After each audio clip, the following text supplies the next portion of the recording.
చెప్తున్నటువంటి పరిస్థితి. So right, మళ్ళీ మనం డిబేట్కి వద్దాం. లింగం యాదవ్ గారు, yes please continue. Yes definite గా. అంటే మేము ఇవాళ ముఖ్యమంత్రి గారు మొదటి నుంచి ఒకటే జూబ్లీస్ బై ఎలక్షన్ లో ఇవాళ వారు చెప్పింది ఒకటే, అభివృద్ధి సంక్షేమ కార్యక్రమాలు. ఇవాళ యువకుడు స్థానికుడైనటువంటి ఒక నవీన్ యాదవ్ గారిని గెలిపిస్తే మరింత అభివృద్ధి జరుగుతుంది. ఇవాళ 2 సంవత్సరాలుగా మేము ఏం చేశాము, ఇవాళ ఈ బై ఎలక్షన్ ప్రత్యేకించి జూబ్లీస్ కు ఈ ప్రభుత్వం ఏర్పడిన తర్వాత ఏం చేసినామని ఇదే డిబేట్ లో మనమే ఎన్నోసార్లు డిబేట్ చేశాము. ఇవాళ మీరు చేయలేదు. 10 ఏళ్లుగా మంత్రిగా ఉన్నాడు స్వయంగా కేటీఆర్, ఇవాళ మున్సిపల్ శాఖ మంత్రిగా ఉన్నాడు.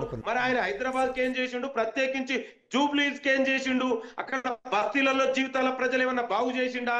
ఇవాళ కనీసం అక్కడ రోడ్లు కానీ డ్రైనేజ్ కానీ వాటర్ సిస్టమ్ కానీ ఏమైనా ఏర్పాటు చేసిండా? ఇవన్నీ కూడా మీరు చేయలేదు. ఇవాళ ఈ ప్రభుత్వం వచ్చిన తర్వాత ఆ కార్యక్రమాలన్నీ కూడా మొదలు పెట్టాం.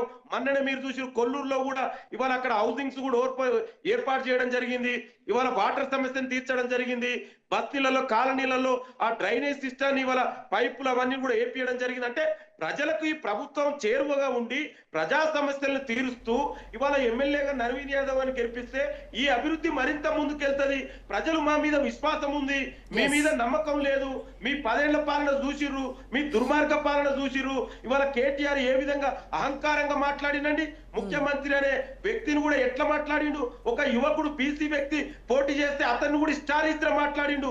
ఏ అంటే ఒక బీసీలు పోటీ చేయొద్దా, బీసీలు ఎమ్మెల్యేలుగా ఎన్నిక కాబోతా? ఇదేనా నీ సామాజిక న్యాయం? అంటే మేమందరం కూడా బడుగు బలహీన లింగం యాదవ్ గారు కేటీఆర్ గారిని పట్టుకొని, మాజీ మంత్రిని పట్టుకొని, ఒక విద్యావంతుని పట్టుకొని, ఒక చదువుకున్న వారిని పట్టుకొని మీ నాయకుడు రోడ్ షోలలో మాట్లాడిన తీరు ఒక రోడ్డు అంటే వీధి రౌడీలాగా, ఇంతకుముందు ఎవడుండే అండి ఏముండే అండి అనే మాట్లాడిన మాటలు మొత్తం చాలా స్పష్టంగా తెలంగాణ ప్రజలు మొత్తం చూసిండ్రు.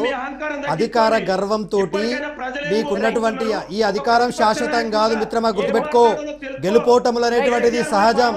అధికార పార్టీ అధికారంలో ఉంది కాబట్టి వాళ్ళ అధికారంలో ఉన్న ఆ అధికార దుర్వినియోగంలో భాగంగా ఇవాళ ఈ గెలుపు మీకు వచ్చింది తప్ప మీరు ఇవాళ ప్రజాస్వామ్యంలో ప్రజాస్వామ్యాన్ని కూడి చేసిరు. మీరు ఎంత దుర్వినియోగం చేయాలో అంత దుర్వినియోగం చేసి వాళ్ళ మీరు ఓటర్లని భయపెట్టి బెదిరించి మభ్యపెట్టి శారీలు పంచి డబ్బులు పంచి లింగం గారు బీఆర్ఎస్ నేతలు చెప్తుంది ఏంటి అంటే, ఓకే నవీన్ యాదవ్